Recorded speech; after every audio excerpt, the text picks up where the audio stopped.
Welcome to the Egg Whisperer Show, a program exclusively designed to promote reproductive health awareness and discuss fertility preservation options. Here is your host, the Harvard-educated fertility specialist, Dr. Amy.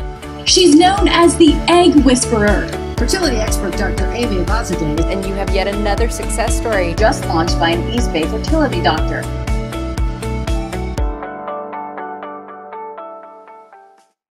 Welcome to the Egg Whisperer Show. I am so honored to have Dr. Sher back on. Welcome, Jeff.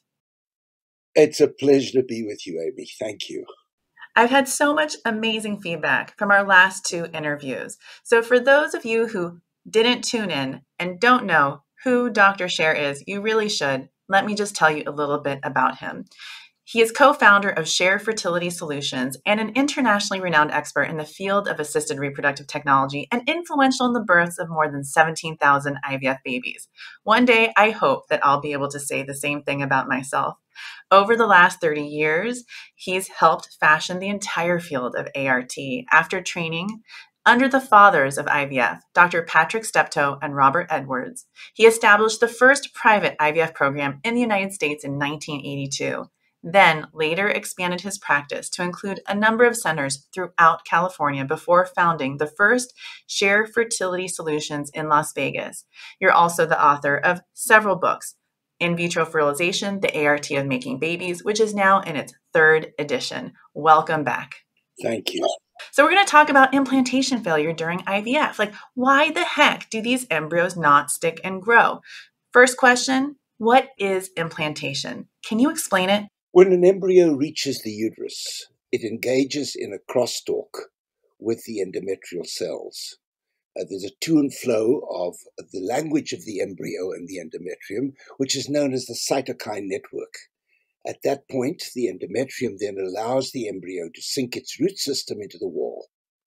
And the root system is what we call the trophoblast. Slowly engages the endometrial lining. And with every millimicron of expansion, it comes into more and more contact with the uterus's cells, including the immune cells. This crosstalk, this dialogue, gets into a real conversation, and the embryo takes off and then implants and produces a conceptus, which is the implanting embryo. So the trophectoderm is that layer of cells on the outside of the embryo that we typically even biopsy when we're doing genetic testing. Is that right? That is correct. And I've had patients that say things to me like, I really wish that my embryo would have even miscarried. And I think that sometimes people even think of an embryo not sticking and growing and miscarriage as the same thing. So basically, my question for you is implantation failure the same thing as miscarriage? Well, it depends how you look at it. When an embryo reaches the uterus, and it tries to implant its root system. Obviously, as I've explained earlier, it is initiated by a crosstalk between the embryo and the cells of the endometrium. Now, if the embryo is defective or abnormal, it's unable to engage in a proper crosstalk, and many of those embryos are lost simply because there's no conversation going on.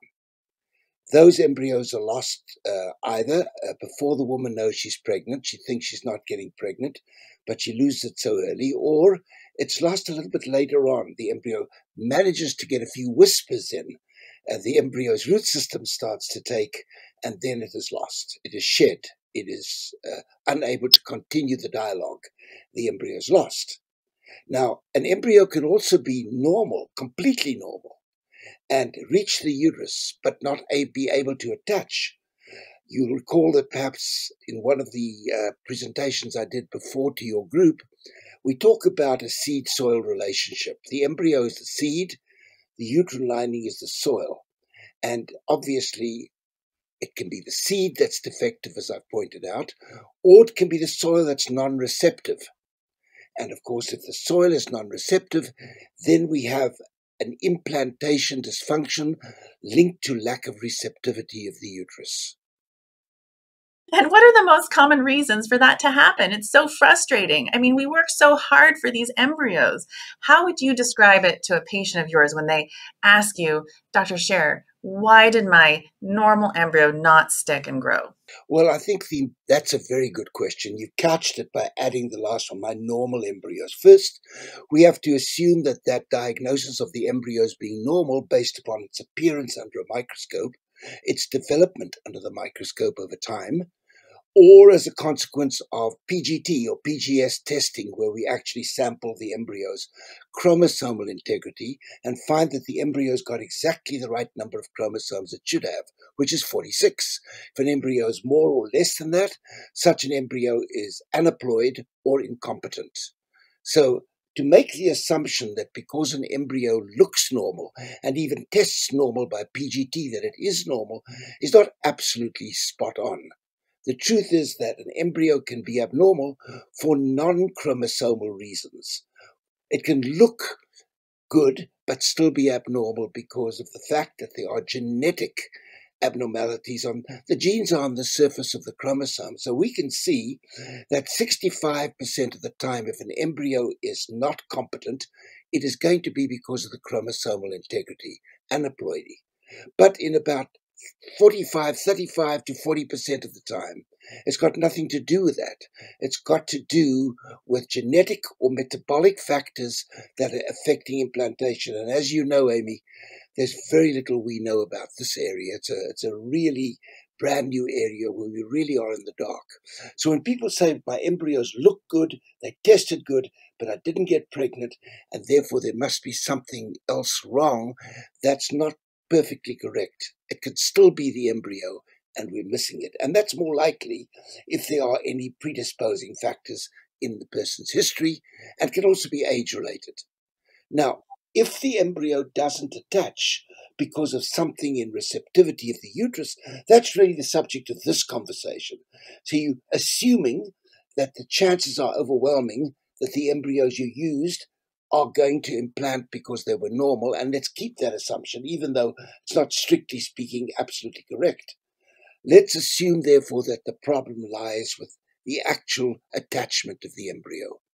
Now, there you need to, your listeners need to understand that there are many causes. There are probably 50, 60 things we could talk about here today. But the truth of the matter is that 90% of the time when an embryo won't attach purely because of a uterine factor, it is one of three things that are happening. The first is that the thickness of the uterine lining is inadequate. The uterine lining is the part where the embryo sinks its roots into. And of course, if that uterine lining is too thin, it's like a seed trying to establish itself in a planter box where there's very little soil. It's like trying to grow a seed on bedrock. So under those circumstances, the embryo might initially attach. Often it won't at all, but then it'll come away because there's nowhere for the roots to permeate, to fulfill the nutritional, respiratory, and endocrinologic function of the developing placenta. So it could be that the lining is too thin. I first described this in 1990. I wrote a paper on this, and it since has been really accepted all over the world. You have to have a lining that measures at least 8 millimeters. In the beginning, I thought that there needed to be what we call a trilaminar lining, 3-line appearance of that lining under ultrasound. Now we know that's certainly less important, because if the uterus is in certain positions, you won't be able to establish those 3 lines, even if they're there. There's 3 layers, that trilaminar appearance. Thickness is important. Ideally, the lining needs to be more than 9 millimeters thick on the day you trigger with the HCG, or on the day you start progesterone shots with embryo recipient cycles. If it is such as egg donations, such as frozen embryo transfers, and so forth. So clearly, we need to have a lining that measures ideally over 9, but certainly over 8. 8 to 9 is a kind of a gray zone. Be honest with you, Amy, if I have a lining in a patient of under 8 millimeters, at that point, I won't even do the transfer. I'll recommend deferring it, trying to find the cause of the problem and solving it before coming back to do the transfer in a later cycle. Of course, it takes about 7 or 8 days of exposure to estrogen for that lining to thicken optimally, to proliferate to that level of thickness. and you can't measure it earlier than that. But if after 7 or 8 days of estrogen exposure, be it in the natural cycle, be it in a stimulated cycle, or be it in an embryo recipient cycle, it should at least reach 8 millimeters. And so that's in terms of the thickness of the lining. The second factor is the normalcy, the regularity of the uterine cavity. Let me establish a very simple concept. Every one of your listeners has heard of the contraceptive method known as use of an IUD. Few people realize that an IUD does not prevent pregnancy. You put it in the uterus to establish what we call a foreign body reaction. The uterus recognizes that here's a foreign body, and so it attempts to evict that foreign body, and it does so by attracting immune cells, largely known as macrophages, to the uterus, which then will congregate around that foreign body. And so the IUD, with an IUD, a woman actually gets pregnant but loses the pregnancy over and over.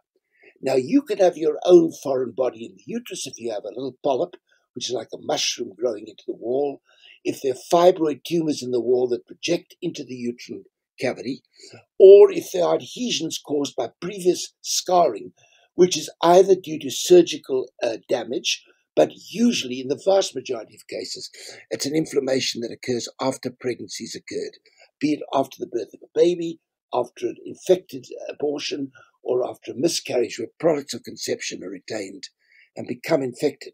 So if that happens, you have a foreign body in the uterus and it will reject the embryo by the same mechanism as an IUD rejects a pregnancy. The third factor is one that I recognize.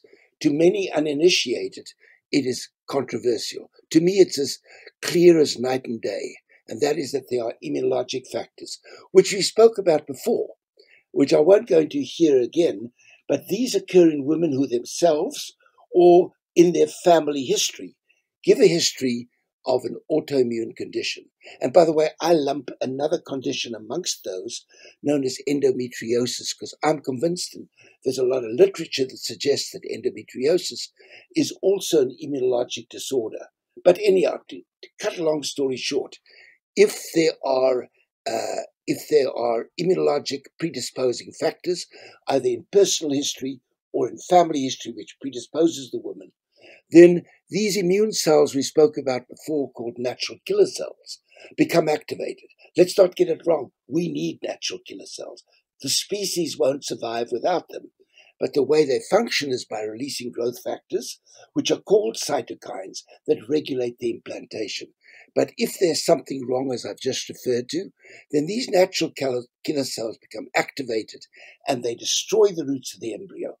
This is one we can easily fix, I repeat, easily fix by regulating the natural killer cell activity through the use of a conglomeration of methodologies, including steroids, Lovenox, and intralipid.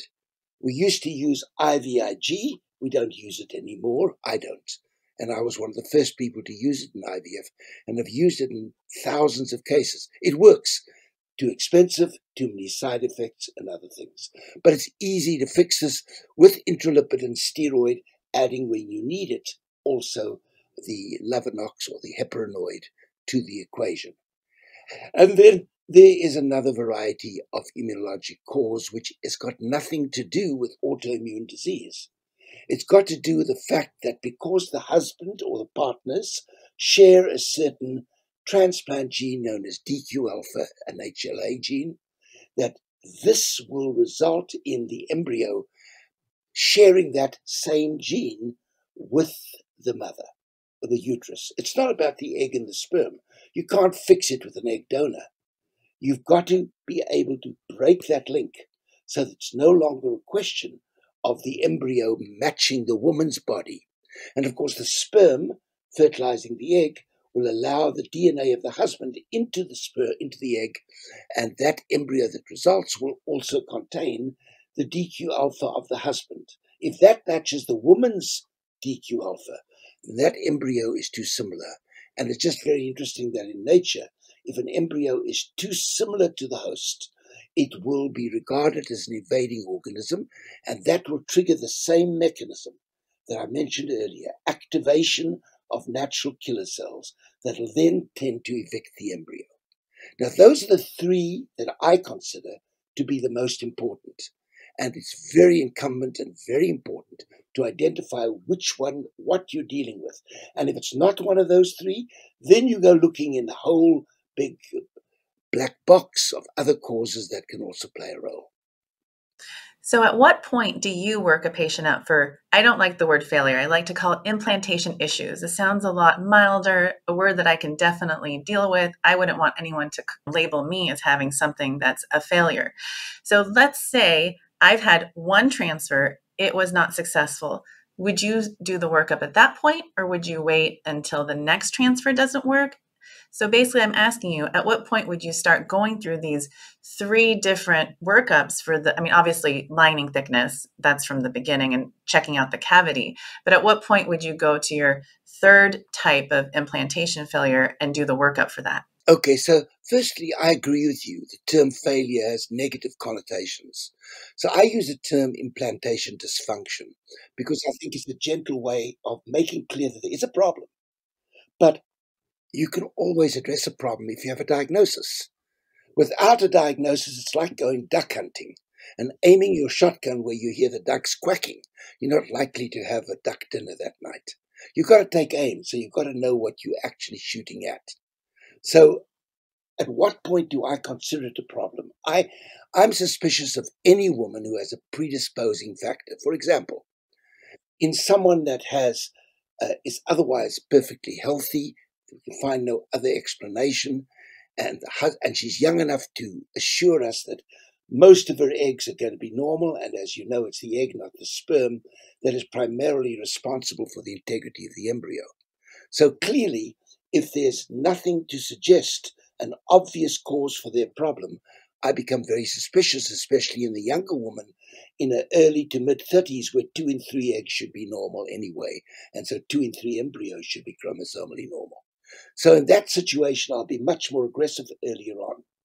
But it's primarily women that have had repeated IVF failures without explanation, especially if the embryos transferred bore all the hallmarks of normality, well developed in a timely manner, develop into blastocyst, because embryos that don't make blastocyst are all abnormal anyway. No point putting them back earlier and thinking to yourself you would have done better, because it won't help. And who are you kidding anyway? It's better to know why it's not working so you can fix it next time round. So clearly, in a woman that has had repeated unexplained IVF failures, especially if they're normal embryos, and even if they're not normal and the woman's younger, because I'm not one of those people, even though we were the ones that introduced PGS, PGT into the field back in the 2005, I still don't believe everybody needs to be tested by PGT. Younger women who otherwise are perfectly healthy and normal, we know there's a tubal factor or a male factor, I would probably not routinely recommend doing PGT. It's for the women where there's no explanation and they keep on failing repeatedly. For women that have recurrent pregnancy loss, let me explain again, this could be loss as a chemical pregnancy before she even knows she's pregnant, or a loss when she gets into the first trimester. In that situation, especially again if the embryos that were put in the uterus were normal, or if the woman is young, I always go back to the concept that while by far the commonest cause of IVF failure and recurrent pregnancy loss or miscarriage is the egg and the embryo, not the uterus. Only 20% of the time is it a uterine factor. That only applies when these losses were sporadic. It means a woman loses or doesn't get pregnant, but then she gets pregnant as a baby, and then she goes on and loses it again. If you put all the cases of losses, all the cases of unexplained failure in the United States into one big group, then 80% of them are due to the embryo going back to the egg usually rather than the sperm. Can be the sperm, but usually the egg. But so the real issue is in those women where they have had repeated losses and everything else appears to be normal, we start thinking of other things. However, if these recurrent losses was consecutive, repeated, like recurrent pregnancy loss, meaning repeated failures, now the cause is far less likely, in my opinion, to have anything to do with the embryo, especially in the younger woman. There, the cause is probably, in my opinion, 80% or even greater due to an implantation problem in the uterus. And that's where you'll start focusing more heavily on the implantation issues I mentioned.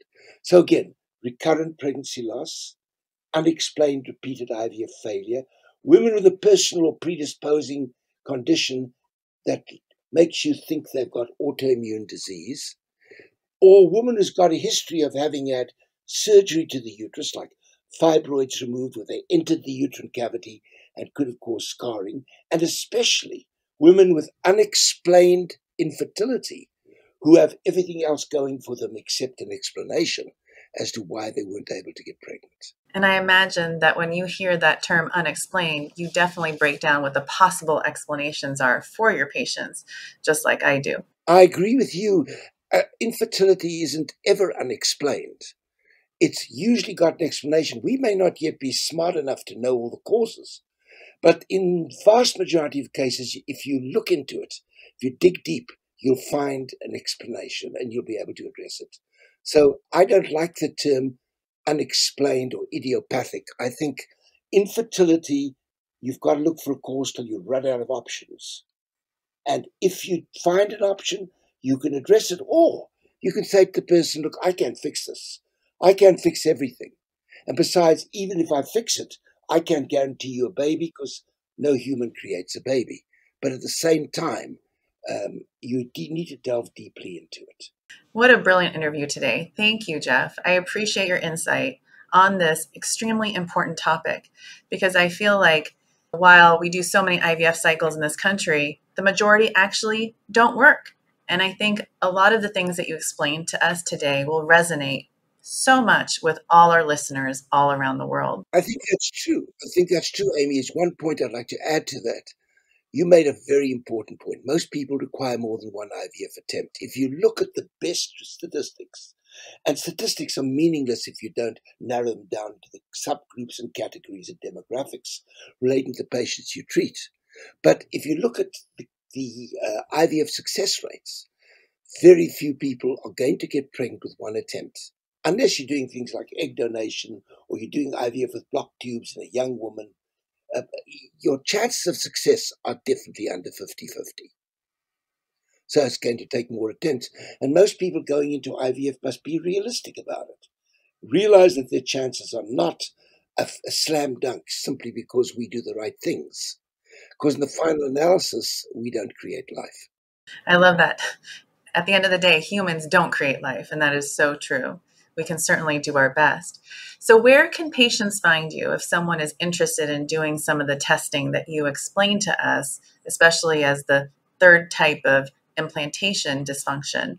How can they get that workup done? Well, first of all, I'd like to recommend that people go to my website, which is sherivf.com.